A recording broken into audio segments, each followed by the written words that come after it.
എൻ്റെ പ്രിയമുള്ള സഹോദരങ്ങളെ, സ്വാന്തന പ്രവർത്തനങ്ങൾക്ക് വല്ലാത്ത മഹത്വ. അള്ളാഹുവിന്റെ ഖുർആൻ പറയുന്നു, നീ പാവപ്പെട്ടവരെ സഹായിച്ചാൽ, യതീമിങ്ങളെ സഹായിച്ചാൽ, ഒരു നേരത്തെ അന്നത്തിന് വകയില്ലാത്തവന് നീ ഒരു പൈസ ഭക്ഷണം വാങ്ങിക്കൊടുത്താ നിനക്ക് അള്ളാഹുവിനെ കാണാൻ കഴിയുമെന്ന് നബിയുനാ റസൂലുള്ളാഹി. സ്വാന്തന പ്രവർത്തനങ്ങൾക്ക് വല്ലാത്ത പ്രതിഫലമാണ്. എൻ്റെ പ്രിയമുള്ളവരെ, പാവപ്പെട്ടവരെ സഹായിക്കുക. നിങ്ങൾ ചിന്തിക്ക്, അള്ളാഹുവിന് ഏറ്റവും ഇഷ്ടപ്പെട്ട കാര്യമാണ് നിസ്കാരം. അള്ളാഹുവിന് ഏറ്റവും ഇഷ്ടപ്പെട്ട കാര്യമാണ് നിസ്കാരം. അതിനേക്കാളും വേറൊരു കാര്യമില്ല. ആ നിസ്കരിക്കുന്ന സമയത്ത് പോലും നിങ്ങൾ ജനങ്ങളെ ബുദ്ധിമുട്ടിക്കല്ലേ എന്ന് നബിയുനാ റസൂലുള്ളാഹി സ്വല്ലല്ലാഹു അലൈഹി വസല്ലം. ജനങ്ങളെ ബുദ്ധിമുട്ടിക്കാൻ പാടില്ല. പള്ളിയിലെ ഖത്തീബിനോടായി ഹദീസ് പറയണ്ടേ, പള്ളിയിലെ ഉസ്താദന്മാരോടായി ഹദീസ് പറയണ്ടേ. മഹാനായ റസൂലുള്ളാഹി സ്വല്ലല്ലാഹു അലൈഹി വസല്ലം തങ്ങൾ പറയുന്നു, മുആദ് റളിയല്ലാഹു തആല അൻഹു നമസ്കരിക്കുമ്പോൾ വലിയ വലിയ സൂറത്ത് ഓതിയിട്ടേ നിസ്കരിക്കത്തുള്ളൂ. ചില ഉസ്താദന്മാർ അങ്ങനെ വലിയ സൂറത്ത് ഓതിയിട്ടേ നിസ്കരിക്കാറുള്ളൂ. മുആദ് റളിയല്ലാഹു തആല അൻഹു നിസ്കരിക്കുമ്പോൾ വലിയ സൂറത്ത് ഓതിയിട്ടാണ് നിസ്കരിക്കാറ്. എല്ലാവരും വന്നിട്ട് പരാതി പറഞ്ഞ്, നബിയെ പുറകിൽ നിന്ന് വല്ലാത്ത ബുദ്ധിമുട്ടാ. റസൂലുള്ളാഹി സ്വല്ലല്ലാഹു അലൈഹി വസല്ലം തങ്ങൾ ഈ സഹാബി വിളിച്ചിട്ട് ചോദിച്ചു, നീ എന്താ ഫിത്നയും ഫസാദ് ഉണ്ടാക്കണം? നീ എന്തേ ഫിത്ന ഉണ്ടാക്കണോ? അല്ലാഹുവിന്റെ റസൂൽ പറഞ്ഞു, നിന്റെ നിസ്കരിക്കുന്ന സമയത്ത് നീ ചെറിയ സൂറത്തെ ഓതാവൂ. നിന്റെ പുറകിൽ നിൽക്കുന്നവരിൽ രോഗികളുണ്ട്, പ്രായമുള്ളവരുണ്ട്, പല പല ആവശ്യത്തിന് പോകേണ്ടവരുണ്ട്. അതുകൊണ്ട് നീ പെട്ടെന്ന് നിസ്കരിക്കണേ. നിന്റെ പുറകിൽ നിൽക്കുന്നവരെ നീ ബുദ്ധിമുട്ടിക്കല്ലേ എന്ന് നബിയുനാ റസൂലുള്ളാഹി. അള്ളാഹുവിന് ഏറ്റവും ഇഷ്ടപ്പെട്ട കാര്യം നിസ്കാരം. ആ നിസ്കരിക്കുന്ന സമയത്ത് പോലും പുറകെ നിൽക്കുന്നവനെ ബുദ്ധിമുട്ടിക്കാൻ പാടില്ല. വലിയ സൂറത്ത് ഓതിയിട്ട് ഇപ്പൊ ചോദിക്കുമല്ലോ, ഉസ്താദെ തറാവിയൊക്കെ കഴിഞ്ഞല്ലോ, റമളാനാണല്ലോ, തറാവിയൊക്കെ കഴിഞ്ഞു, അളിയ ഏത് പള്ളിയിലാടാ? അവിടെ വല്ലുഹ മുതല, അവിടെ വല്ലുഹ മുതല ഓടാ. ഉസ്താദിന് വല്ലുഹ മാത്രമല്ല ഓതാൻ അറിയണേ. എന്തേ വല്ലുഹ മുതൽ താഴോട്ട് ഓടുന്നത്? ഉസ്താദിന് ബക്കറ ഓതാൻ അറിയാഞ്ഞിട്ടല്ല, ഏറ്റവും എളുപ്പം തീരുന്ന വള്ളിയിലാ നമ്മളൊക്കെ ഓടണേ അല്ലേ? എന്റെ പൊന്നു മോനെ, പുറകിൽ നിൽക്കുന്നവനെ ബുദ്ധിമുട്ടിക്കാതിരിക്കാനാ. തന്റെ പുറകിൽ നിൽക്കുന്നവരിൽ രോഗികളുണ്ട്, പല പല ആവശ്യത്തിന് പോകേണ്ടവരുണ്ട്, പള്ളി കണ്ട് ചാടിക്കേറി നിസ്കാരം കഴിഞ്ഞിട്ട് പോകേണ്ടവരുണ്ട്. നീ ബുദ്ധിമുട്ടിക്കല്ലേ. ആ സമയത്ത് പോലും ജനങ്ങളെ ബുദ്ധിമുട്ടിക്കല്ലെന്ന് നബിയുനാ റസൂലുള്ളാഹി സ്വല്ലല്ലാഹു അലൈഹി വസല്ലം. നിങ്ങൾ ചിന്തിക്ക്, എന്തെങ്കിലും ഒരു ഇബാദത്തിൽ, ഹജ്ജിന് പോയി ഉംറയ്ക്ക് പോയി ഒരു തെറ്റ് വന്നാൽ എന്താ ചെയ്യേണ്ടത്? എന്റെ പ്രിയമുള്ള സഹോദരങ്ങളെ, നോമ്പ് പിടിച്ചു നമ്മളൊക്കെ. ഒരു മനുഷ്യൻ നോമ്പ് പിടിക്കാൻ കഴിഞ്ഞില്ലെങ്കിൽ എന്താ ചെയ്യേണ്ടത്? പാവപ്പെട്ടവർക്ക് 2.25-3 കിലോ അരി വാങ്ങി കൊടുക്കാനാ പറഞ്ഞേ. പാവത്തിനെ സഹായിക്കുന്ന പറഞ്ഞേ. ഹജ്ജിന് പോയി ഒരു തെറ്റുപറ്റി, ഉംറയ്ക്ക് പോയി ഒരു തെറ്റുപറ്റി, എന്താ ചെയ്യാൻ പറഞ്ഞത്? പാവങ്ങൾക്ക് നീ ഭക്ഷണം വാങ്ങി കൊടുക്ക്, നീ മൃഗത്തെ വാങ്ങിച്ച് അറുത്തു കൊടുക്ക്. എടാ, സത്യം ചെയ്തിട്ട് ലംഘിച്ചു, അള്ളാഹുവിനെ കുറിച്ച് സത്യം ചെയ്തിട്ട് ലംഘിച്ചു. നിന്നോട് എന്തേ അല്ല പറഞ്ഞത്? 60 പാവപ്പെട്ടവർക്ക് ഭക്ഷണം വാങ്ങി കൊടുക്കാൻ. എന്റെ പ്രിയമുള്ളവരെ, അള്ളാഹുവിന്റെ സ്നേഹം കിട്ടാനുള്ള ഏറ്റവും എളുപ്പവഴി അത് തന്നെ. മഹാനായ റസൂലുള്ളാഹി സ്വല്ലല്ലാഹു അലൈഹി വസല്ലം തങ്ങൾ പറഞ്ഞു, ഇബ്രാഹിം നബിക്ക് ഖലീലുല്ലാ എന്ന് പേരുണ്ട്. പേരിട്ടാനുള്ള കാരണം എന്താ? ഖലീലുള്ള എന്ന പേര് കിട്ടാനുള്ള കാരണം എന്താ? ഇബ്രാഹിം നബി ജീവിതത്തിൽ ഒരിക്കൽ പോലും ഒറ്റയ്ക്കിരുന്ന് ഭക്ഷണം കഴിച്ചിട്ടില്ല. ഇബ്രാഹിം നബിയുടെ ചരിത്രം എടുത്തു നോക്ക്. എപ്പ ഭക്ഷണം കഴിച്ചാലും ഒരു പാവപ്പെട്ടവനെ കൂടെ ഇരുത്തിയിട്ട് കഴിക്കൂ. ഒരിക്കൽ ഇബ്രാഹിം നബി അലൈഹിസ്സലാം ഭക്ഷണം എടുത്തു വെച്ചു, ആരെയും കിട്ടിയില്ല കൂടെ ഇരുത്താൻ. ഒരു പാവപ്പെട്ടവനെ കിട്ടിയില്ല. വിളമ്പി വെച്ച ഭക്ഷണം എടുത്ത് വെച്ചിട്ട് ഇബ്രാഹിം നബി ഇറങ്ങി നടന്നു. അത്രയും മൈലുകളോളം, കിലോമീറ്ററുകളോളം നടന്നു ഒരു പാവപ്പെട്ടവനെ തേടിയിട്ട് ഒരു നേരം ആഹാരം കൊടുക്കാൻ. എത്രയോ കിലോമീറ്ററുകൾ നടന്നിട്ട് ആരെയും കിട്ടിയില്ല. ഇബ്രാഹിം നബി അലൈഹിസ്സലാം കരഞ്ഞുകൊണ്ടാ വന്നത്. കരഞ്ഞുകൊണ്ടാ തിരിച്ചു വന്നേ. ആരെയും കിട്ടാതെ വന്നപ്പോ കരഞ്ഞുകൊണ്ട് തന്റെ വീട്ടിലേക്ക് കയറി വരുമ്പോ വീടിനകത്തൊരാളിരിക്ക. അല്ലാഹു ഇബ്രാഹിം നബി ചോദിച്ചു, നീ ആരാ? നീ ആരാ? എന്റെ അനുവാദം ഇല്ലാതെ നീ ഇതിനകത്ത് കയറിയല്ലോ, ആരാ നിനക്ക് അനുവാദം തന്നത്? അവിടെ നിന്ന് പറഞ്ഞു, ഇബ്രാഹിം നബിയെ, ഈ വീടിന്റെ യഥാർത്ഥ ഉടമ എന്നെയും നിങ്ങളെയും പടച്ച അല്ല എനിക്ക് കയറാൻ അനുവാദം തന്നിട്ടുണ്ട്. ഇബ്രാഹിം നബി ചോദിച്ചു, നീ ആരാ? ഞാൻ മലക്കാ നബിയെ. എന്തിനാ വന്നത്? അള്ളാഹു എന്നോട് പറഞ്ഞു, ഈ ലോകത്ത് അള്ളാഹുവിനൊരു ഖലീലുണ്ട്, ആ മനുഷ്യനോട് പറയാൻ വിട്ടതാ. അള്ളാഹുവിനൊരു ഖലീലുണ്ട്, ആ ഖലീലിനോട് പറയാൻ വേണ്ടി പടച്ച റബ്ബെന്നെ പറഞ്ഞു വിട്ടതാ. ഇബ്രാഹിം നബി ചോദിച്ചു, ആരാ മനുഷ്യൻ? ഒന്ന് പറഞ്ഞു തരുവോ? ഈ ലോകത്തിന്റെ ഏത് മൂലയിൽ ആ മനുഷ്യനുണ്ടെങ്കിലും ഞാൻ കണ്ടുപിടിക്കും. ഇനിയുള്ള കാലം അള്ളാഹുവിന്റെ ഖലീലിന്റെ കൂടെ ഞാൻ ചിലവഴിക്കാൻ തയ്യാറാ. ആരെന്ന് ചോദിച്ചപ്പോൾ മലക്ക് പറഞ്ഞു കൊടുത്തു, നബിയെ നിങ്ങളാ അള്ളാഹുവിന്റെ ഖലീൽ, നിങ്ങൾ തിരഞ്ഞെടുക്കാനുള്ള കാരണം ജീവിതത്തിൽ ഒരിക്കൽ പോലും നിങ്ങൾ ഒറ്റയ്ക്കിരുന്ന് ഭക്ഷണം കഴിച്ചിട്ടില്ല. എപ്പോ ഭക്ഷണം കഴിച്ചാലും ഒരു പാവപ്പെട്ടവൻ നിങ്ങളുടെ കൂടെയുണ്ടാകും. കിട്ടാതെ വന്നപ്പോ കിലോമീറ്ററുകൾ നടന്നിട്ട് കരഞ്ഞുകൊണ്ട് വന്നില്ലേ നബിയെ? അതുകൊണ്ടാണ് നിങ്ങളാണ് അതിന് യോഗ്യൻ, നിങ്ങളാണ് അള്ളാഹുവിന്റെ ഖലീൽ എന്ന് മലക്ക് പറഞ്ഞു എന്ന് നബിയുനാ റസൂലുള്ളാഹി സ്വല്ലല്ലാഹു അലൈഹി. ഒറ്റയ്ക്കിരുന്ന് ഭക്ഷണം കഴിക്കാറില്ലായിരുന്നു ഇബ്രാഹിം നബി. മഹാനായ മനുഷ്യരോട് മാത്രമല്ല മൃഗങ്ങളോട് ഇപ്പം വല്ലാത്ത വിഷയങ്ങളൊക്കെ നടക്കുന്ന കാലവാ.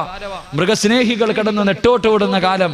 എൻ്റെ പ്രിയമുള്ള സഹോദരങ്ങളെ, മൂസാ നബി അലൈഹിസ്സലാം, മൂസാ നബിക്ക് സഫിയുള്ള എന്ന ആദം നബിയുടെ പേരാ സഫിയുള്ള. മൂസാ നബിക്കും സഫിയുള്ള എന്നൊരു പേരുണ്ടായിരുന്നു. കാരണം എന്തേ? ശുഐബ് നബി അലൈഹിസ്സലാമിന്റെ വീട്ടിൽ ആട് മേച്ചു കൊണ്ടിരുന്നപ്പോ ഒരു മൊടന്തൻ ആട്ടിൻകുട്ടി ഉണ്ടായിരുന്നത്രേ. നടക്കാൻ കഴിയാത്ത ഒരു മുടന്തുള്ള ആട്ടിൻകുട്ടി ഉണ്ടായിരുന്നത്രേ.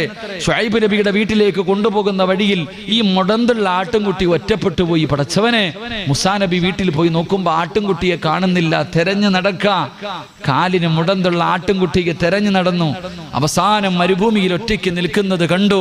കരയുന്ന ആട്ടിൻകുട്ടിയെ നെഞ്ചിലേക്ക് ചേർത്ത് പിടിച്ചിട്ട് മഹാനായ മൂസാ നബി പറഞ്ഞു കൊടുത്തത്രേ, നീ കരയണ്ട, നിന്നെ അവിടെ എത്തിക്കാമെന്ന് മൂസാ നബി പറഞ്ഞു. ആ മൃഗത്തിനോട് സ്നേഹം കാണിച്ചതിന്റെ പേരിൽ അല്ലാഹു മൂസാ നബിയെ സഫിയുള്ള എന്ന് വിളിച്ചു എന്ന് നബിയുനാ റസൂലുള്ളാഹി സ്വല്ലല്ലാഹു. ഒരു ആട്ടിൻകുട്ടിയോട്, എൻ്റെ പ്രിയമുള്ള സഹോദരങ്ങളെ, മൃഗങ്ങളോട് ഏറ്റവും കൂടുതൽ കരുണ കാണിക്കുന്ന മതം ഇസ്ലാം മതമല്ലാതെ വേറൊരു മതം ഈ ലോകത്തില്ല. തെളിയിക്കാൻ ഒരാളെ കൊണ്ടും കഴിയില്ല. എന്തേ? റസൂലുള്ളാഹി പറഞ്ഞു, അറുക്കണ സമയത്ത് നീ അതിന് വെള്ളം കൊടുക്കണം, നീ കത്തിക്ക് മൂർച്ച കൂട്ടണം. മറ്റൊന്നിന്റെ മുന്നിലിട്ട് അറുക്കല്ലേ, അതിന്റെ മുന്നിൽ വെച്ച് നീ കത്തിക്ക് മൂർച്ച കൂട്ടരുത്. അവന്റെ കൈകാലുകൾ കെട്ടിക്കെട്ട് അറുക്കണേ. വേദന അറിയാതിരിക്കാൻ നീ ബിസ്മി പറഞ്ഞിട്ട് അറുക്കണേ എന്ന് നബി മുഹമ്മദ് മുസ്തഫ സല്ലല്ലാഹു അലൈഹി വസല്ലം. ഏതാ മനുഷ്യന്മാരെ? ഇതിനേക്കാളും മൃഗങ്ങളോട് കരുണ കാണിക്കാൻ കൂടം വെച്ച് തല്ലുന്നവരായി ഇപ്പൊ ഇവിടെ വലന്ന് നടക്കണേ. കൂടം വെച്ചിട്ട തല്ലണ, കോഴിയെ പിടിച്ച് കഴരിക്കണ മഹാന്മാരൊക്കെയാ ഇപ്പൊ സ്നേഹത്തിന്റെ കാര്യം പറയുന്നത്. അള്ളാഹു നമ്മളെ കാക്കുമാറാകട്ടെ, അള്ളാഹു നമുക്ക് ഈമാൻ നൽകി അനുഗ്രഹിക്കുമാറാകട്ടെ. ഇപ്പൊ പോത്തിനെ നിരോധിച്ചോ, കാളയെ നിരോധിച്ചോ, പശുവിനെ നിരോധിച്ചോ ഒന്നുമില്ല, മൊത്തവും നിരോധിക്കട്ടെ. ഒരു സന്തോഷമുള്ളൂ. എല്ലാത്തിനെയും നിരോധിക്കട്ടെ, എന്നിട്ട് എല്ലാവരും കൂടി ഇങ്ങനെ നടക്കട്ടെ. എൻ്റെ പ്രിയമുള്ള സഹോദരങ്ങളോട് പറയാ, ആവശ്യമില്ലാത്ത വിഷയങ്ങൾ ഇതിനൊന്നും പ്രതിഷേധിക്കാനോ ഇതിനൊന്നും പറയാനൊന്നും നമ്മൾ നടക്കണ്ട. എന്താ പറയാ, കടിച്ച പാമ്പിനെ കൊണ്ട് വിഷമടപ്പിക്കാൻ അള്ളാഹ്നറിയാം, അത് റബ്ബ് നോക്കിക്കോളും. അള്ളാഹു ഹലാലാക്കിയ കാര്യത്തെ നമ്മൾ നമ്മളൊക്കെ ഹറാമാക്കാൻ നിന്ന മോളിൽ നിന്ന് തന്നെ കിട്ടിക്കോളും. അള്ളാഹു നമ്മളെ കാക്കുമാറാകട്ടെ. ഇപ്പൊ മനുഷ്യന്മാരെയൊക്കെ മുസ്ലിമീങ്ങളൊക്കെ തല്ലിക്കൊല്ലുന്ന കാലം, മൃഗത്തിന്റെ പേരും പറഞ്ഞിട്ട്. എല്ലാരും ഒന്നുമില്ല, കുറച്ച് ഭ്രാന്തന്മാർ ഇങ്ങനെ അടക്കാം. ലോകത്തിന്റെ ഇന്നത്തെ അവസ്ഥ കണ്ടിട്ട് എന്തോ വരാൻ പോകുന്നുണ്ട്, എന്തോ വലിയൊരു അദാബ് വരാൻ പോകുന്നു. അതിന്റെ അടയാളമായി കാണിച്ചു കൂട്ടുന്നത് വരുമ്പോ എല്ലാവർക്കും കൂടെ ഒരുമിച്ച് ഇറങ്ങുന്നത്. അള്ളാഹു നമ്മളെ കാക്കുമാറാകട്ടെ. അതുകൊണ്ട് എൻ്റെ പ്രിയമുള്ള സഹോദരങ്ങളെ, ഞാൻ പറഞ്ഞത് പാവങ്ങളെ സഹായിക്കുക, യതീമിങ്ങളെ സഹായിക്കുക, രോഗികളെ സഹായിക്കുക, നല്ല കാര്യത്തിന് വേണ്ടി ചോദിക്കുമ്പോൾ കൊടുക്കുക.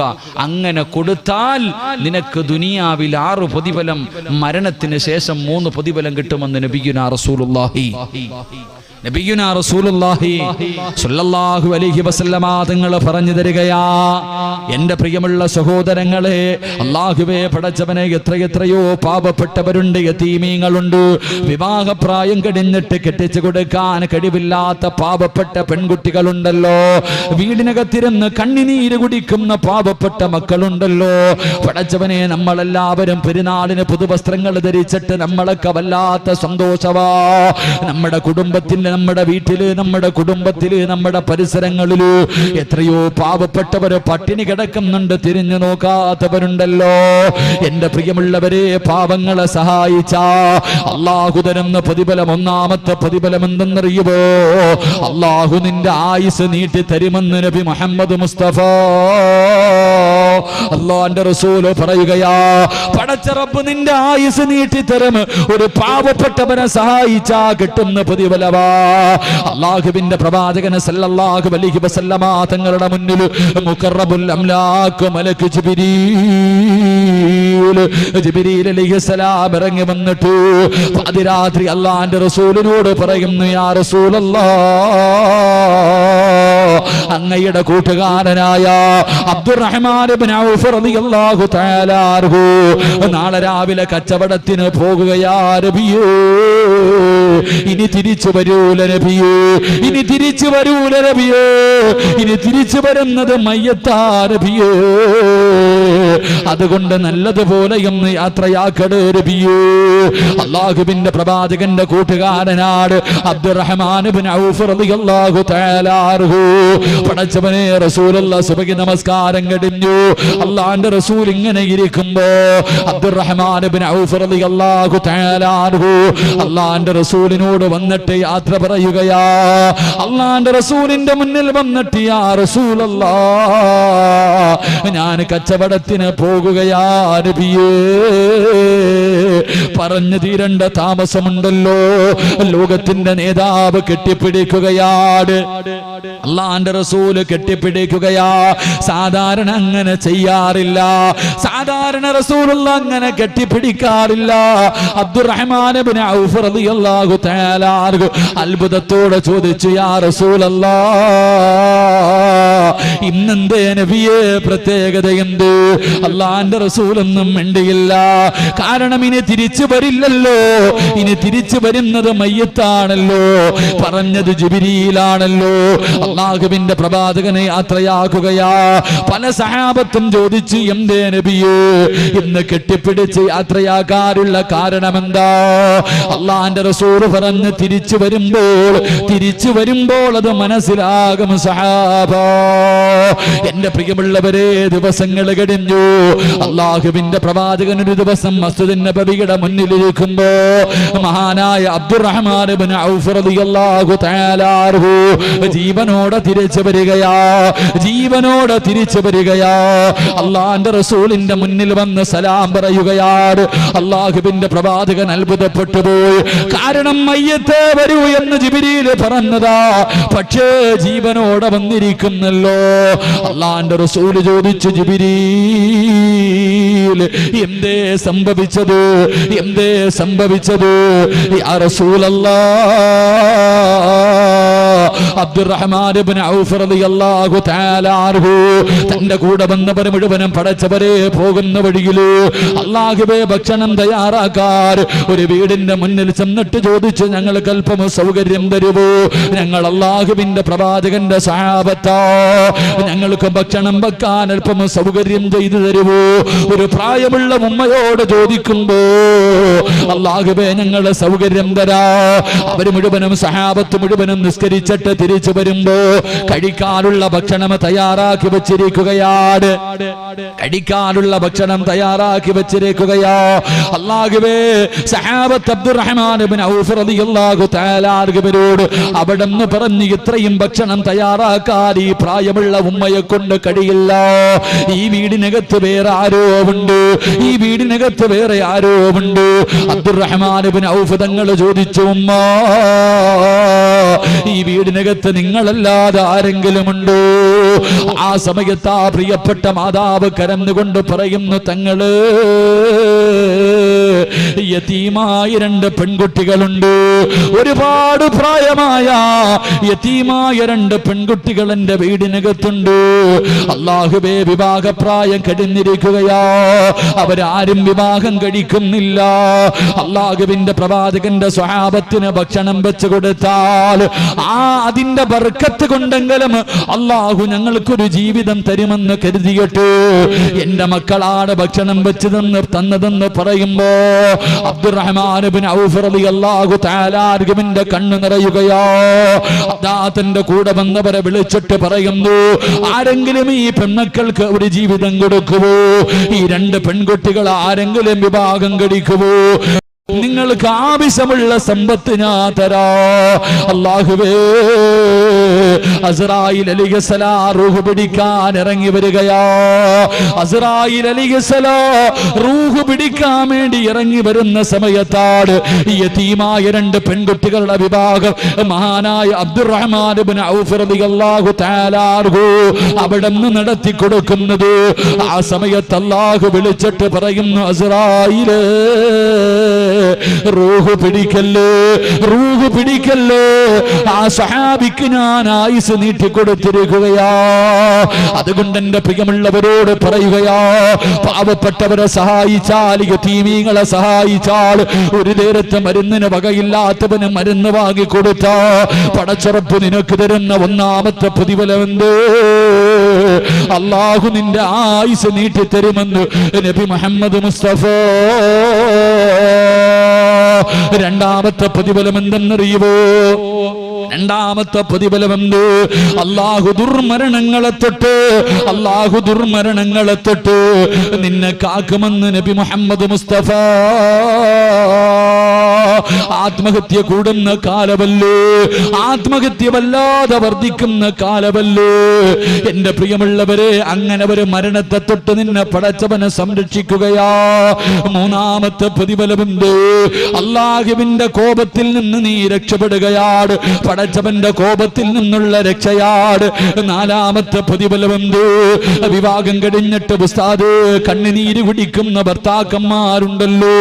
എന്റെ ഭാര്യയുടെ പീഡനങ്ങളെ സഹിക്കാൻ കഴിയാതെ കുത്തുവാക്കും പരിഹാസവും കളിയാക്കലുമല്ലാതെ പടച്ചവനെ പെട്ടുപോയല്ലോ, മക്കളായി പോയല്ലോ. മക്കളെ ഓർത്തിട്ട് മെഴുകുതിരി എരിഞ്ഞു തീർക്കുന്നത് പോലെ സ്വന്തം ജീവിതം എരിച്ചു തീർക്കുന്ന എന്റെ പ്രിയപ്പെട്ട യുവത്വേ, അല്ലാഹുവേ, ഭർത്താവിന്റെ പീഡനം സഹിക്കാൻ കഴിയാതെ പെണ്ണുങ്ങളുണ്ടല്ലോ, കണ്ണുനീര് കുടിക്കുന്ന പെണ്ണുങ്ങളുണ്ടല്ലോ, ഭർത്താവിനെ നന്നാക്കണമെന്ന് ദുആ ചെയ്യുന്ന പെണ്ണുങ്ങളുണ്ടല്ലോ. അല്ലാഹുവിന്റെ റസൂല് പറയുന്ന, ചെറുപ്പക്കാരാ, നിന്റെ ഇണയെ അല്ലാഹു നന്നാക്കി തരും. നിന്റെ ഭാര്യ സാലിഹത്താകും, നിന്റെ ഭർത്താവ് സാലിഹാകും. എന്റെ പ്രിയമുള്ളവരെ, സദഖ ചെയ്താ കിട്ടുന്ന നാലാമത്തെ പ്രതിഫലമാ. 5, അല്ലാഹുവിന്റെ റസൂല് പറയുന്നു, സഹാബ, നിന്റെ മക്കള് കാരണം കണ്ണുനീര് കുടിക്കേണ്ട ഗതിയില്ല. നിന്റെ മക്കള് കാരണം കണ്ണുനീര് കുടിക്കേണ്ട ഗതിയുണ്ടല്ലോ.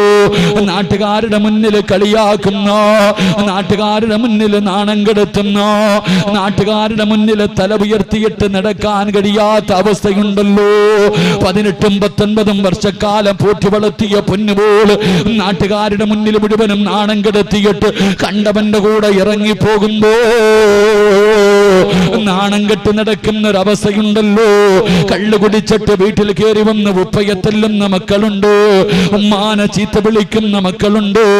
അല്ലാഹുവേ, പണം കിട്ടി ഒരു വലിയ വീട് വന്നു, ഒരു പണക്കാരിയായ പെണ്ണിനെ കെട്ടിക്കഴിയുമ്പോ പ്രായമായ വാപ്പയെയും ഉമ്മയെയും വൃദ്ധസദനത്തിലേക്ക് കൊണ്ട് വലിച്ചെറിയുന്ന മക്കളുണ്ടല്ലോ. നമ്മൾ ജീവിക്കുന്ന കാലഘട്ടം ഏത് കാലഘട്ടമെന്നറിയുമോ? പ്രായമുള്ള ഉമ്മയെ കാണിച്ചിട്ട് തന്റെ കൂട്ടുകാരോട് ഇതാണ് എന്റെ ഉമ്മയെന്ന് പറയാ. ഇന്നത്തെ യുവതലമുറകൾക്ക് നാണക്കേട് തോന്നുന്ന കാലവാ.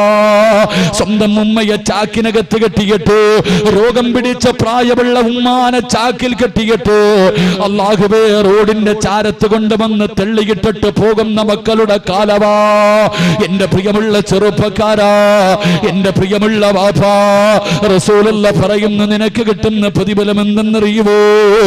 നിന്റെ മക്കള് കാരണം കണ്ണുനീര് കുടിക്കേണ്ട ഗതി നിനക്ക് വരില്ലെന്ന് നബി മുഹമ്മദ് മുസ്തഫ സല്ലല്ലാഹു അലൈഹി വസല്ലമ തങ്ങൾ പറയുകയാ. ആറാമത്തെ പ്രതിഫലമെന്ത്? ആറാമത്തെ പ്രതിഫലമെന്ത്? ഇന്ന് നിന്റെ വീട് കാണാ, പാവങ്ങളെ സഹായിച്ച, യതീമീങ്ങളെ സഹായിച്ച നിന്റെ വീട് കാണാൻ റഹ്മത്തിന്റെ മലക്ക് ഇറങ്ങി വരുമെന്ന് നബി മുഹമ്മദ് മുസ്തഫ. നിങ്ങളുടെ വീട് കാണാ റഹ്മത്തിന്റെ മലക്കുകൾ ഇറങ്ങി വരികയാ. ഇത് ദുനിയാവിലെ പ്രതിഫലമാ, ഇത് ദുനിയാവിലെ പ്രതിഫലമാ. ഇനി മരണത്തിന്റെ പ്രതിഫലം കേൾക്കടോ, ഇനി മരിക്കുന്ന സമയത്ത് കിട്ടുന്ന പ്രതിഫലം കേൾക്കടോ. അല്ലാഹുവിന്റെ റസൂല് പറയുന്നു, വാപ്പാ, ഈ ലോകത്ത് നിന്ന് യാത്ര പറയുമ്പോ, സക്കറാത്തിന്റെ അവസ്ഥയിൽ കിടക്കുമ്പോ, ഈ കൊടുക്കുന്ന സൽക്കർമ്മത്തിന്റെ പ്രതിഫലമായ സ്വർഗം കണ്ട് മരിക്കാനുള്ള ഭാഗ്യവാ, സ്വർഗം കണ്ട് മരിക്കാനുള്ള ഭാഗ്യവാ.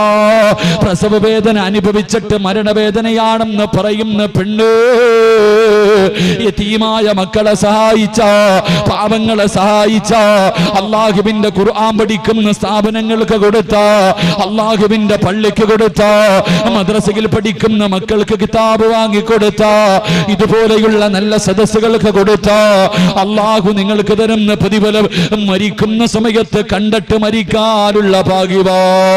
അള്ളാഹുവിന്റെ സ്വർഗം കണ്ടിട്ട് പുഞ്ചിരിക്കുന്ന മുഖത്തോട് നെറ്റിത്തടം വിയർത്തിട്ട് മൂക്കിന്റെ ദ്വാരം ഇങ്ങനെ വിശാലമായി മുഖം പ്രകാശിക്കുന്ന രീതിയിൽ കിടക്കുന്നാനുള്ള ഭാഗ്യവാ. 2, അള്ളാഹുവിന്റെ ഖുർആൻ പറയുകയാ, ഇവിടത്തെ പള്ളിക്കാട്ടിൽ നിന്ന് നാളെ പടച്ചവന്റെ പരലോകത്തേക്ക് ജനങ്ങൾ എഴുന്നേറ്റ് പോകുമല്ലോ. എങ്ങനെയാ പോകുന്നത്? എങ്ങനെയാ പോകുന്നത്?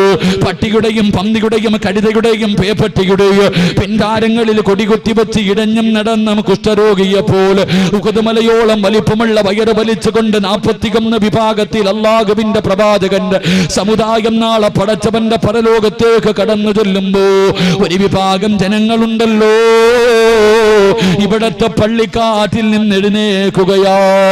അവര് കബറിനകത്ത് നിന്ന് എഴുന്നേറ്റിട്ട് അവര് പറവകളെ പോലെ പറക്കുകയാ. പടച്ചവന്റെ സ്വർഗത്തിലേക്ക് പറവകളെ പോലെ പരലോകത്ത് കൂടെ പറന്ന് പറന്ന് പോവുകയാണ്. അവര് സ്വർഗത്തിന്റെ മുന്നിലെത്തുമ്പോ സ്വർഗത്തിന്റെ കാവൽക്കാരനായ റിദ്വാൻ എന്ന മലക്കുണ്ടല്ലോ, അവിടുന്ന് ചോദിക്കുന്നു, നിങ്ങൾ ആരാ? പറവകളെ പോലെ പറന്ന് വരുന്നല്ലോ, പറവകളെ പോലെ പറന്ന് വരുന്നല്ലോ, നിങ്ങളാരാ? നിങ്ങളാരാ?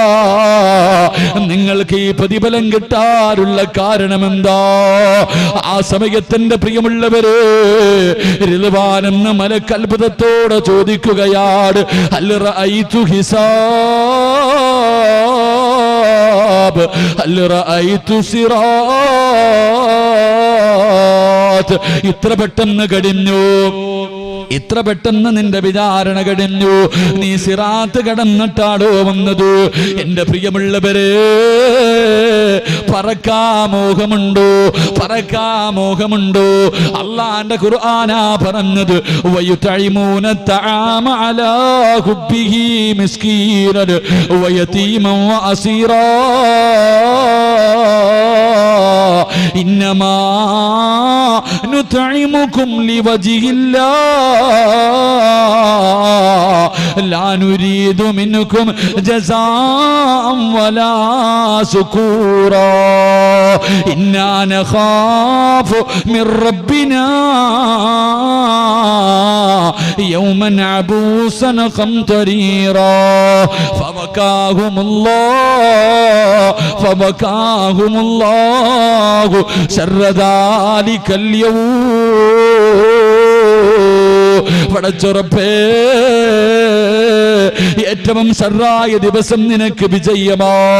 അതുകൊണ്ട് എന്റെ പ്രിയമുള്ളവരോട്, പടച്ചവരെ, പാപങ്ങളെ സഹായിച്ച എത്രയോ പാവപ്പെട്ടവരുണ്ടല്ലോ, മദ്രസ തുറക്കാൻ പോവുകയാണ്, കിതാബ് വാങ്ങാൻ, ഖുർആൻ വാങ്ങാൻ, മദ്രസയിൽ പഠിക്കുന്ന പുസ്തകം വാങ്ങാൻ കഴിവില്ലാത്ത എത്രയോ പാവങ്ങളുണ്ട് ചെറുപ്പക്കാരാ.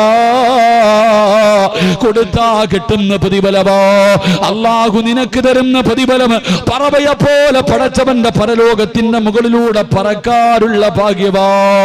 എന്റെ പ്രിയമുള്ളവരെ, മരണവേദനയുടെ വേദന അനുഭവിച്ച പെണ്ണ്, അല്ലാഹുവിന്റെ റസൂല് പറയുകയാണ്, അന്നത്തെ ദിവസം എങ്ങാനും ഒരു ഗർഭിണിയായ പെണ്ണുണ്ടെങ്കിൽ അവള് പ്രസവിക്കുന്ന വേദന അറിയില്ല പെങ്ങള്, അവള് പ്രസവിക്കുന്ന വേദന അറിയില്ല. അല്ലാഹുവേ, പാല് കൊടുത്തുകൊണ്ടിരിക്കുന്ന ചോരക്കുഞ്ഞിനെ വലിച്ചെറിഞ്ഞിട്ട് ഉമ്മയോടുന്ന ദിവസമാ. നരകത്തെ വലിച്ചു കൊണ്ടുവരുമ്പോ പാല് കൊടുത്തുകൊണ്ടിരിക്കുന്ന കുഞ്ഞിനെ വലിച്ചെറിഞ്ഞിട്ട് ഉമ്മയോടും മക്കളല്ലാരോട് പറയുമല്ലോ, എന്റെ ഉപ്പാനെ നരകത്തിൽ എറിഞ്ഞിട്ട് എനിക്ക് സ്വർഗം തരുമോ? എന്റെ വാപ്പയുടെ നന്മ മുഴുവനും എടുത്ത് എനിക്ക് തന്നിട്ട് എനിക്ക് സ്വർഗം താ. എന്റെ ഉപ്പയെയും ഉമ്മയെയും നരകത്തിലേക്ക് വലിച്ചെറിഞ്ഞോ? എന്ന് പറയുന്ന ദിവസം നിനക്ക് രക്ഷപ്പെടാനുള്ള വഴിയാണ്. 3 മരണത്തിന് ശേഷമുള്ള മൂന്നാമത്തെ പ്രതിഫലം അല്ലാഹുവിന്റെ റസൂൽ പറഞ്ഞു, അൽ ജന്നത്തു മുസ്താഖത്തുൻ ഇലാ അർബഅത്തി നഫർ. നീ റബ്ബിനോട് സ്വർഗ്ഗം ചോദിക്കണ്ട, നീ അല്ലാഹുവിനോട് സ്വർഗ്ഗം തരണേ, സ്വർഗ്ഗം തരണേ. ഞാനും നിങ്ങളും എപ്പോഴും ചോദിക്കുന്നത് സ്വർഗ്ഗമാ. അല്ലാഹുവോട് എപ്പം ദുആ ചെയ്താൽ അല്ലാഹ് എനിക്ക് സ്വർഗ്ഗം തരണേ, സ്വർഗ്ഗം തരണേ, സ്വർഗ്ഗം തരണേ. ഞാനും നിങ്ങളും അല്ലാഹുവിനോട് ദുആ ചെയ്യുമ്പോ റസൂലുള്ളാഹി പറയുകയാ, സ്വർഗ്ഗം ദുആ ചെയ്യുന്നു അല്ലാഹ് 4 വിഭാഗം ആൾക്കാരെ എനിക്ക് തരണേ. സ്വർഗ്ഗമാണ് ദുആ ചെയ്യുന്നത്, സ്വർഗ്ഗമാ ദുആ ചെയ്യുന്നത്. 4 വിഭാഗം ആൾക്കാരെ എനിക്ക് തരണേ അല്ലാഹ്. സ്വർഗ്ഗം ദുആ ചെയ്യുന്ന 4 വിഭാഗത്തിൽ ഒന്നാമത്തെ വിഭാഗം മുത്തഇമുൽ ജിയാൻ, വിശക്കുന്നവന് ഭക്ഷണം കൊടുക്കുന്നവന്, പാവങ്ങളെ സഹായിക്കുന്നവന് സ്വർഗ്ഗം കാത്തിരിക്കുമെന്ന് നബി മുഹമ്മദ് മുസ്തഫ. 4ാമത്തെ പ്രതിഫലം പറഞ്ഞു നിർത്തുകയാണ്. 4ാമത്തെ പ്രതിഫലം പറയുകയാ. റസൂലുള്ളാഹി പറയുന്നു, സഹാബാ, പാവങ്ങളെ സഹായിക്കുന്നവർ, യതീമീങ്ങളെ സഹായിക്കുന്നവർ, അവർക്ക് അല്ലാഹു കൊടുക്കുന്ന 4ാമത്തെ പ്രതിഫലം വലകാഹു നളറതം വസുറൂറാ, അല്ലാഹനെ കാണാനുള്ള ഭാഗ്യം കിട്ടുമെന്ന് അഷ്റഫുൽ ഖൽഖ് നബി മുഹമ്മദ് മുസ്തഫ സല്ലല്ലാഹു അലൈഹി വസല്ലം. അല്ലാഹുവിനെ കാണാനുള്ള ഭാഗ്യം അല്ലാഹു നൽകി അനുഗ്രഹിക്കുമാറാകട്ടെ, അല്ലാഹു നൽകി അനുഗ്രഹിക്കുമാറാകട്ടെ. കറക്റ്റ് 11 മണി ഇൻഷാ അല്ലാഹ്. 2 മണിക്കൂർ കഴിഞ്ഞു ഇൻഷാ അല്ലാഹ്. അല്ലാഹു പറഞ്ഞതും കേട്ടതുമൊക്കെ എൻ്റെയും നിങ്ങളുടെയും ജീവിതത്തിൽ പ്രാവർത്തികമാക്കാൻ അല്ലാഹു തൗഫീക്ക് നൽകി അനുഗ്രഹിക്കുമാറാകട്ടെ. സംഘാടകർ ബക്കറ്റില്ലേ ഉസ്താദേ? ബക്കറ്റുണ്ട് ഇൻഷാ അല്ലാഹ്. പെട്ടെന്ന് അപ്പോൾ നമ്മൾ പൈസ ഒന്നും എടുത്തില്ലേ, വിളിച്ചു ഇൻഷാ അല്ലാഹ്. പെട്ടെന്ന് എടുത്തു ഇൻഷാ അല്ലാഹ്. വേറെ ഒന്നുമില്ല, ഈ മൈക്ക് സെറ്റുകാരൻ എന്തെങ്കിലുമൊക്കെ കൊടുത്തു വിടണം ഇൻഷാ അല്ലാഹ്. ഞാനൊന്നും എടുത്തില്ല ഇപ്പോൾ, പെട്ടെന്ന് ഇൻഷാ അല്ലാഹ്. എല്ലാവരും ഒരു സദക്ക, വേറെ പിരിവൊന്നുമില്ല, വേറെ പിരിവൊന്നുമില്ല. ഈ മൈക്ക് സെറ്റുകാർക്ക് കൊടുക്കാൻ എന്തെങ്കിലും മനസ്സറിഞ്ഞിട്ട് അൽഹംദുലില്ലാ അതിനകത്തേക്കിട്.